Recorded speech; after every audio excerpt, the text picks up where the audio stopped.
بسم اللہ الرحمن الرحیم۔ سوال: کس نبی کو آگ میں ڈالا گیا مگر آگ ٹھنڈی ہو گئی؟ جواب: حضرت ابراہیم علیہ السلام۔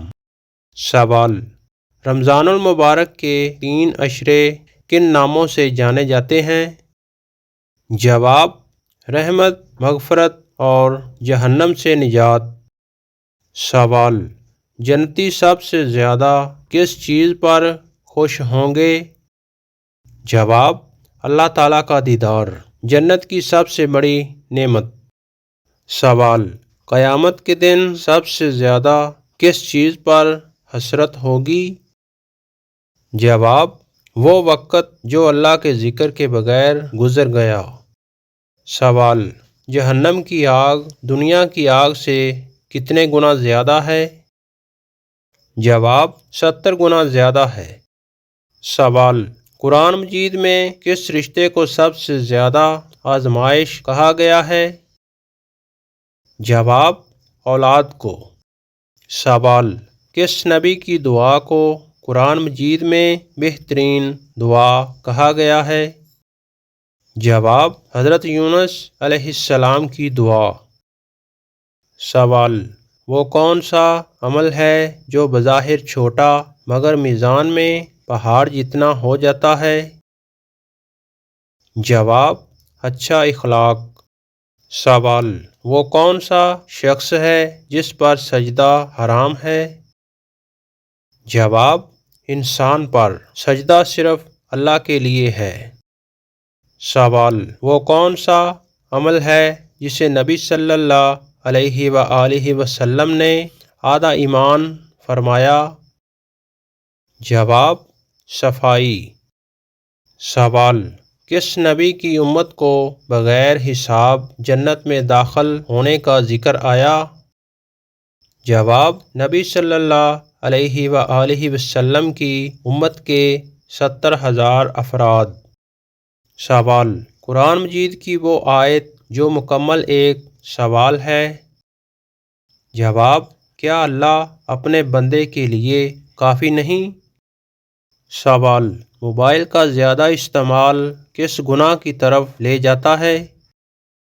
جواب: نماز میں کوتاہی اور وقت کا ضیاع۔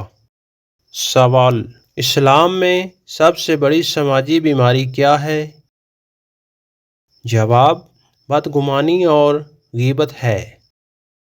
سوال: کیا آپ جانتے ہیں کہ سچ بولنے والا آج کے دور میں نقصان کیوں اٹھاتا ہے؟ جواب: کیونکہ جھوٹ کو وقتی فائدہ اور سچ کو کمزوری سمجھ لیا گیا ہے۔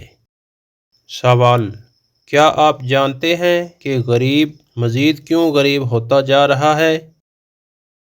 جواب: کیونکہ مہنگائی آمدن سے تیز بڑھ رہی ہے اور نظام عدل و انصاف کمزور ہے۔ سوال: نہاتے وقت اچانک پیشاب کا آنا کس بات کی علامت ہے؟ جواب: گرم پانی کی وجہ سے مثانے کے اعصاب ریلیکس ہو جانا، عادت یا نفسیاتی کنڈیشننگ جیسے دماغ نے غسل کو پیشاب سے جوڑ لیا ہو۔ مثانے یا پیلوک مسل کی کمزوری، بعض اوقات پیشاب کی نالی کا انفیکشن یا شوگر کی علامت بھی ہو سکتی ہے۔ کب توجہ کرنی چاہیے؟ اگر یہ مسئلہ بار بار ہو، جلن، درد ہو یا قابو مشکل ہو تو ڈاکٹر سے رجوع کریں۔ سوال: والدین کی کون سی غلطی اولاد کو نافرمان بنا دیتی ہے؟ جواب: وقت نہ دینا اور صرف مادی ضروریات کو پورا کرنا۔ سوال: کیا آپ جانتے ہیں کہ اسلام میں ذخیرہ اندوزی کیوں حرام ہے؟ جواب: یہ اس لیے ہے کہ مصنوعی مہنگائی اور ظلم کا سبب بنتی ہے۔ سوال: کیا اسلام میں میاں بیوی کا ازدواجی تعلق عبادت میں شمار ہوتا ہے؟ جواب: جی ہاں، نیت درست ہو تو یہ صدقہ اور عبادت ہے۔ سوال: وضو کرتے وقت مسواک کرنا سنت ہے یا فرض؟ جواب: مسواک کرنا سنت مؤکدہ ہے، فرض نہیں۔